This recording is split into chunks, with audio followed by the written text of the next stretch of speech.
ಹಾಸನ ಲೋಕಸಭಾ ಕ್ಷೇತ್ರದ ಸಂಸದ ಶ್ರೇಯಸ್ ಪಟೇಲ್ ಇವ್ರಿಗೂ ಕೂಡ ಈಗ ಅನರ್ಹತೆಯ ತೂಗುಗತಿ. ಯಾಕಂದ್ರೆ ವಕೀಲ ಬಿಜೆಪಿ ನಾಯಕರಾದಂತ ದೇವರಾಜೇಗೌಡರು ಅನರ್ಹತೆಗೆ ಕೋರಿ ಈಗ ಸುಪ್ರೀಂ ಕೋರ್ಟ್ ಮೆಟ್ಲತ್ತಿದ್ದಾರೆ. ಈ ಹಿಂದಿನ ಸಂಸದ ಪ್ರಜ್ವಲ್ ರೇವಣ್ಣ ಅವರು ಕೂಡ ಅನರ್ಹ ಮಾಡಿಸಿದಂತ ಒಂದು ಕಾನೂನು ಹೋರಾಟದ ಕೀರ್ತಿ ಇವ್ರಿಗೆ ಸಲ್ಲತ್ತೆ. ಈ ದೇವರಾಜೇಗೌಡರಿಗೆ ನನ್ನ ಜೊತೆ ದೂರವಾಣಿ ಸಂಪರ್ಕ ಇದ್ದಾರೆ. ಗೌಡ್ರೆ ನಮಸ್ಕಾರ. ಸರ್ ನಮಸ್ಕಾರ ಸರ್. ಏನ್ ಹಾಸನದ ಸಂಸದರಿಗೆ ಬಹಳ ಕಾಡ್ತೀರಿ, ಹೆಂಗೆ ನೀವು? ಸರ್ ಅವರು ಪ್ರಾಮಾಣಿಕವಾಗಿ ಚುನಾವಣೆಯಲ್ಲಿ ಗೆದ್ದಿದ್ರೆ ನಾವೆಲ್ಲ ಸಂತೋಷ ಪಡಬಹುದಿತ್ತು. ಹ್ಮ್ ಆದ್ರೆ ಹ್ಮ್ ಆತ ಜನಗಳಿಗೆ ಮೋಸ ಮಾಡುವಂತ ಕೆಲಸವನ್ನ ಮಾಡಿದಾನೆ ಅಲ್ಲಿ. ಒಂದು ನಿಜವಾದ ಆಸ್ತಿಯ ಘೋಷಣೆಯನ್ನ ಮಾಡ್ಕೊಂಡಿದ್ರೆ ಹ್ಮ್ ಅವನ ಒಟ್ಟು ಆಸ್ತಿಯ ಬೆಲೆ 180 ಕೋಟಿ ಆಗ್ತಾ ಇತ್ತು. ಶ್ರೇಯಸ್ ಪಟೇಲ್. ಆದ್ರೆ ಹ್ಮ್ ಶ್ರೇಯಸ್ ಪಟೇಲ್ದು ಹ್ಮ್ ಅವನು ನಾನೊಬ್ಬ ಬಡವ, ನಾನು ತಬ್ಲಿ ಮಗ ಅಂತ ತೋರ್ಸ್ಕೋಬೇಕಂದು ಈ ತರ ಜನಗಳಿಗೆ ಮರಳು ಮಾಡಕ್ಕೋಸ್ಕರ ಏನ್ ಮಾಡ್ತಾನೆ ಅಂದ್ರೆ ತುಂಬಾ ಒಂದು ದೊಡ್ಡ ಪ್ರಾಪರ್ಟಿಯನ್ನ ಬಚ್ಚಿಡ್ತಾನೆ ಅವನು. ಹ್ಮ್ ಹ್ಮ್ ಹ್ಮ್ ಆ ಪ್ರಾಪರ್ಟಿಯ ವ್ಯಾಲ್ಯೂನ ಬಚ್ಚಿಟ್ಟಲ್ಲಿ ಅವನು ಚುನಾವಣೆ ಅಫಿಡೇವಿಟ್ ಅಲ್ಲಿ ಫೈಲ್ ಮಾಡ್ತಾನೆ ಅಲ್ಲಿ. ಹ್ಮ್ ಹ್ಮ್ ಹ್ಮ್ ಸುಮಾರು 135 ಕೋಟಿ ರೂಪಾಯಿ ಆಸ್ತಿಯನ್ನ ಬಚ್ಚಿಟ್ಟಿದ್ದಾನೆ ಅವನು. ನೀವ್ ಹೇಳೋ ಪ್ರಕಾರ ಶ್ರೇಯಸ್ ಪಟೇಲ್ 106 ಕೋಟಿ ಒಡೆಯ. ಸರ್ 180 ಕೋಟಿಗೆ ಅಧಿಕ ಒಡೆಯ ಅವನು. ಶ್ರೇಯಸ್ ಪಟೇಲ್ ಅವನು ಡಿಕ್ಲೇರ್ ಮಾಡ್ಕೊಂಡಿರೋ ಪ್ರಕಾರ 180 ಕೋಟಿಗಿಂತ ಅಧಿಕ ಒಡೆಯ ಅವನು. ಡಿಕ್ಲೇರ್ ಆದ್ರೆ ಜನಗಳಿಗೆ ಬಡವ ಅವನು, ದುಡ್ಡಿಲ್ಲ ಅಂತ ಹೇಳ್ತಾನೆ. ಹ್ಮ್ ಹ್ಮ್ ಹ್ಮ್ ಹ್ಮ್ ಹ್ಮ್ ನಂತರ ಅವನು ಚುನಾವಣೆ ಹೋಗೋ ಸಂದರ್ಭದಲ್ಲಿ ಎದುರಾಳಿಯನ್ನ ಚುನಾವಣೆಯಲ್ಲಿ ಗೆಲ್ಲಬೇಕು. ಓಕೆ. ಆದ್ರೆ ಅಶ್ಲೀಲ ವಿಡಿಯೋಗಳನ್ನ ಬಿತ್ತನೆ ಮಾಡಿ ಇದರಲ್ಲಿ ಪ್ರಮುಖ ಪಾತ್ರ ವಹಿಸಿ ಈತ ಹ್ಮ್ ಚುನಾವಣೆಯನ್ನು ಗೆಲ್ತಾನೆ. ಹ್ಮ್ ಹ್ಮ್ ಹ್ಮ್ ಹ್ಮ್ ಹ್ಮ್ ನಂತರ ಇವ್ರು ಐಷಾರಾಮಿ ಚುನಾವಣೆ ಇದಕ್ಕೋಸ್ಕರ ಇಲ್ಲಿ ಏನು ಚುನಾವಣೆ ಕ್ಯಾನ್ವಾಸ್ ಟೈಮ್ ನಲ್ಲಿ ಹ್ಮ್ ಹಲವಾರು ಕಾರ್ಯಕ್ರಮಗಳು ಮಾಡ್ತಾರೆ ಇವರಲ್ಲಿ. ಮುಖ್ಯಮಂತ್ರಿಗಳು, ಉಪಮುಖ್ಯಮಂತ್ರಿಗಳು, ಹಲವಾರು ಸಚಿವರುಗಳು ಬಂದು ಆ ಕ್ಷೇತ್ರದಲ್ಲಿ ಬಂದು ಬಲವಾಗಿ ಚುನಾವಣೆ ಪ್ರಚಾರವನ್ನ ಮಾಡ್ತಾರೆ. ಸುಮಾರು 21 ಲಕ್ಷ ರೂಪಾಯಿ ಎಕ್ಸೀಡ್ ಆಗಿ ಎಕ್ಸ್ಪೆಂಡಿಚರ್ ಅವರೇ ತೋರಿಸಿರ್ತಾರೆ, ಅವರೇ ಅಫಿಡೇವಿಟ್ ಅಲ್ಲಿ ಹಾಕ್ತಾರೆ ಅಲ್ಲಿ. ಅಂದ್ರೆ ವೆಬ್ಸೈಟ್ ಅಪ್ಲೋಡ್ ಮಾಡ್ತಾರೆ ಅಲ್ಲಿ. 21 ಲಕ್ಷ ರೂಪಾಯಿ ಬೇರೆಯವರಲ್ಲ, ಅವರೇ 21 ಲಕ್ಷದ ಎಕ್ಸೀಡ್ ಆಗಿ ಅಪ್ಲೋಡ್ ಮಾಡಿ ಅಲ್ಲಿನ ಜಿಲ್ಲಾ ಚುನಾವಣಾಧಿಕಾರಿ ಆದಂತ ಇವತ್ತಿನ DC ಅವ್ರನ್ನ ಅವರ ಕಪ್ಪಿ ಮುಷ್ಟಿಯಲ್ಲಿ ಮಡಿಕೊಂಡು ಆ ಚುನಾವಣೆ ಎಕ್ಸ್ಪೆಂಡಿಚರ್ ಅನ್ನ ಅವ್ರ ಏನ್ ಮಾಡ್ತಾರೆ, ಕಮ್ಮಿ ಮಾಡ್ತಾರೆ, ಡಿಕ್ರೀಸ್ ಮಾಡ್ತಾರೆ.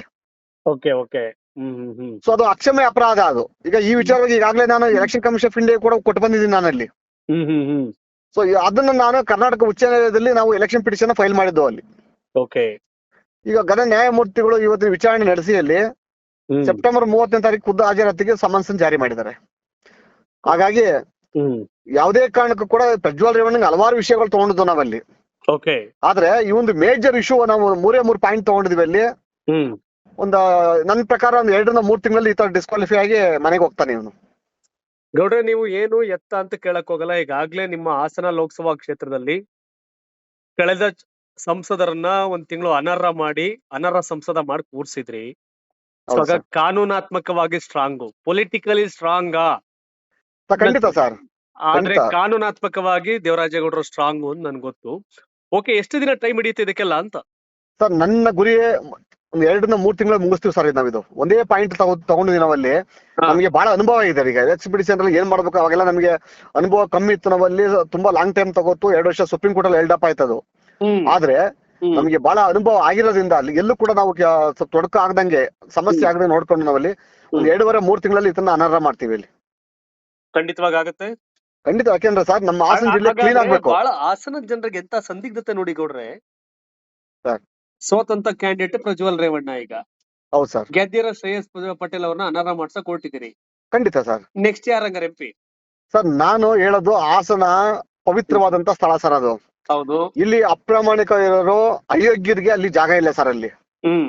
ಈಗ ಒಂದು ಕುಟುಂಬ ಒಬ್ಬ ಸರಿ ಇಲ್ಲ ಅಂತ ನಾವ್ ಹೇಳ್ದಾಗ ನಾವಲ್ಲಿ ಎದುರಾಳಿನೂ ಕೂಡ ಅದೇ ಬಂದು ಮಾಡಿದಾಗ ಅಲ್ಲಿ ನಮ್ಮ ಹಾಸನಕ್ಕೆ ಗೌರವ ಉಳಿಯಲ್ಲ ಅಲ್ಲಿ. ಹಾಗಾಗಿ ಒಬ್ಬ ಪ್ರಾಮಾಣಿಕ ಕಾರ್ಯಕರ್ತನ ನಿಜವಾಗಿ ನಾವು ಪಕ್ಷಾತೀತವಾಗಿ ಹೇಳ್ಬೇಕು ಅಂತ ಅಂದ್ರೆ ಹಾಸನ ಜಿಲ್ಲೆ ಪ್ರೀತಿಸುವಂತ ನಿಜವಾದ ಒಬ್ಬ ಜನಸೇಯಿ, ಒಬ್ಬ ಯುವಕಂತ ನಾವು ನಿಲ್ಸಿ ಗೆಲ್ಸೋಂತ ಕೆಲಸ ನಾವು ಮಾಡ್ಬೇಕಂತ ಮಾಡಿದ್ವಿ ಸರ್. ನಿಲ್ಲಿಸಿ ಮಾಡ್ತೀವಿ ಸರ್ ನಾವು.